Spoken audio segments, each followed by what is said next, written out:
Inilah yang dikatakan melanggar dari tatanan nilai sila kedua, kemanusiaan yang adil dan beradab.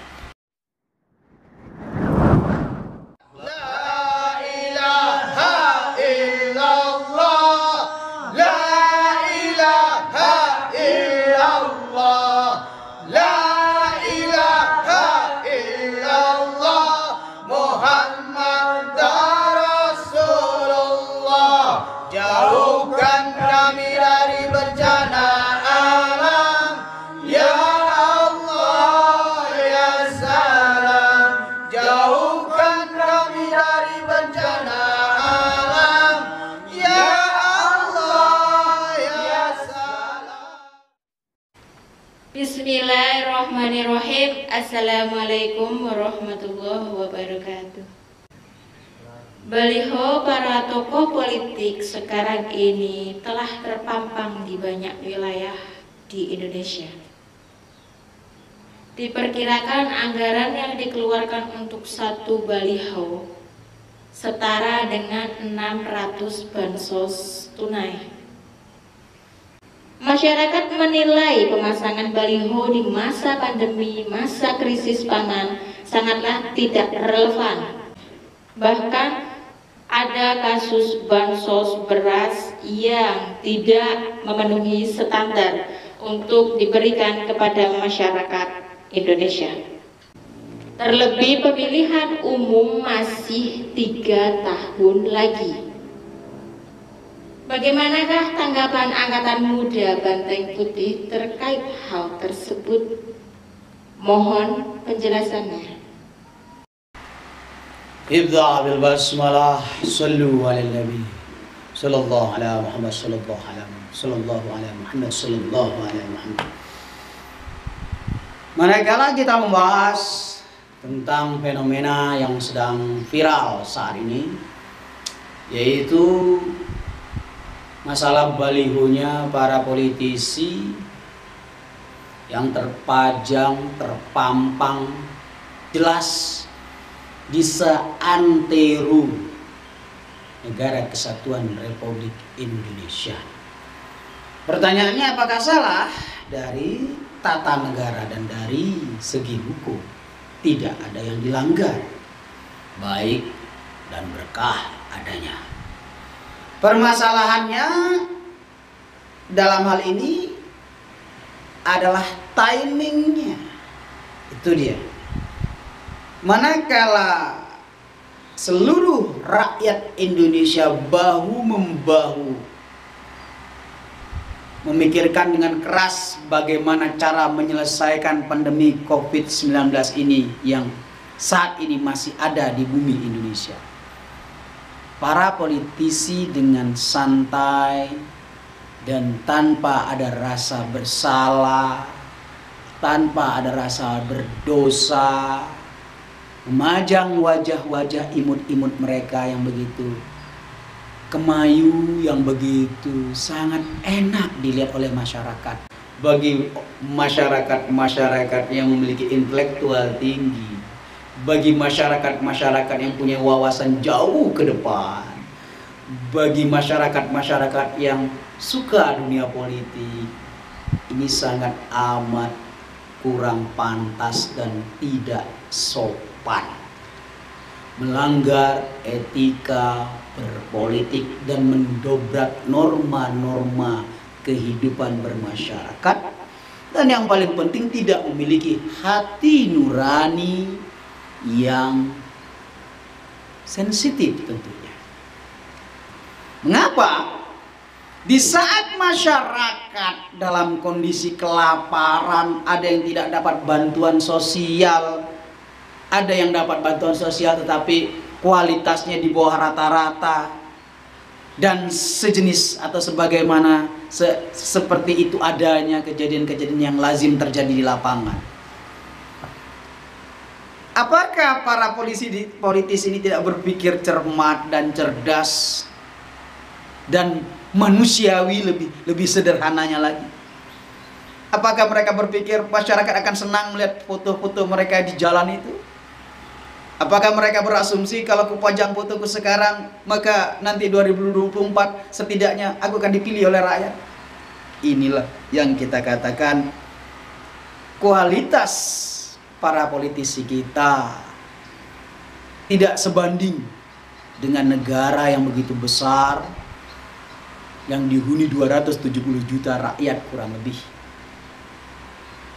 Seakan-akan kita miris memiliki tokoh-tokoh sekaliber beliau-beliau tersebut, tetapi empatinya tidak ada.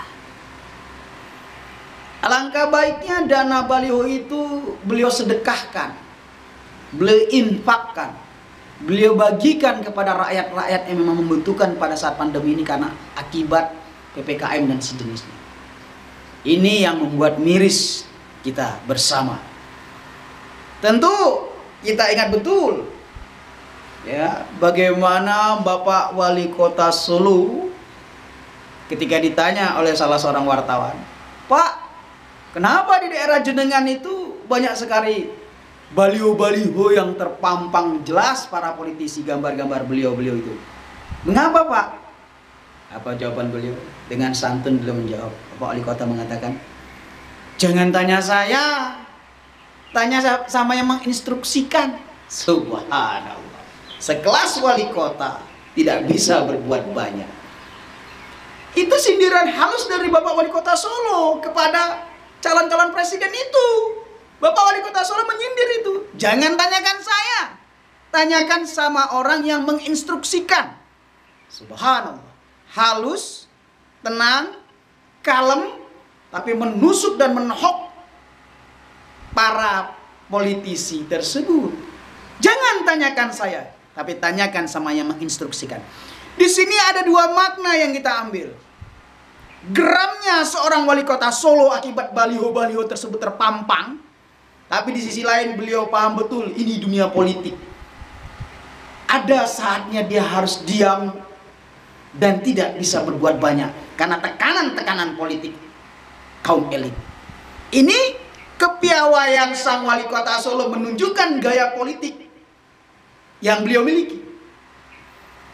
Tidak serta-merta marah uring-uringan, tidak serta-merta menunjukkan kelemahan beliau di bawah tekanan politik, tapi dengan bahasa diplomatisnya.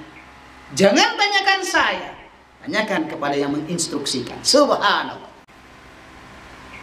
Mungkin para politisi berpikir, apa salahnya sih menghibur rakyat dengan gambar-gambar kami?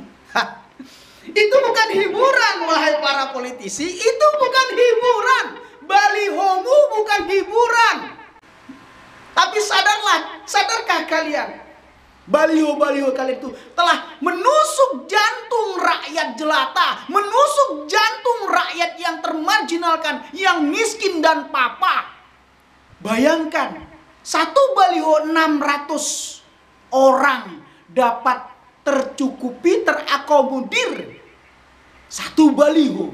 Sedangkan kalian memajang foto-foto ganteng dan foto-foto imut serta cantik kalian itu miliaran insya Allah. Bayangkan, di mana rasa empati kalian? Di mana rasa kebersamaan kalian bersama rakyat jelata? Kami ini rakyat miskin. Di mana rasa bersama, sama-sama menderita, sama-sama mengalami kesusahan? Tunjukkan empatimu, jangan memamer hartamu. Dengan kalian memajang baliho, gambar-gambar imut kalian itu, kalian telah memamerkan kalian mempunyai uang lebih, mempunyai harta banyak. Inilah penyakit yang sedang tren di Republik Indonesia. Para artis dan pesohor-pesohor serta public figure memamerkan harta berlimpah. Ada yang lagi menggoreng-goreng uang di atas penggorengan, divideokan lalu disebarkan lewat YouTube. Ada juga yang sambil keluar kamar, dia sengaja menjatuhkan uang lembaran 100.000 berpuluh-puluh bahkan beratus-ratus di lantai berserakan, terus dia tendang-tendang. Inilah yang dikatakan melanggar dari tatanan nilai sila kedua, kemanusiaan yang adil dan beradab. Kalian para politisi sudah tidak adil, tidak beradab. Di saat pandemi ini orang kesusahan dengan uang, kelaparan, tapi malah kalian memamerkan wajah-wajah cantik, wajah-wajah ganteng kalian, bak foto model, bak pemain sinetron. Memperkenalkan masih banyak dengan cara lain. Membuat talk show, mengadakan diskusi dengan rakyat kecil, atau bergotong royong membagi sembako kepada rakyat kecil. Itu lebih baik. Tetap terpublikasi, tetap tersalurkan uangnya keluar juga sesuai dengan harga satu baliho, tetapi efeknya bahagia. Semoga pemaparan kami ini memberikan wawasan untuk para politisi, tidak mengurangi rasa hormat kami kepada bapak-bapak dan ibu atau ibu-ibu sekalian yang merasa memajang wajah-wajah cantik dan gantengnya di seluruh jalan Republik Indonesia. Sallu ala Nabi.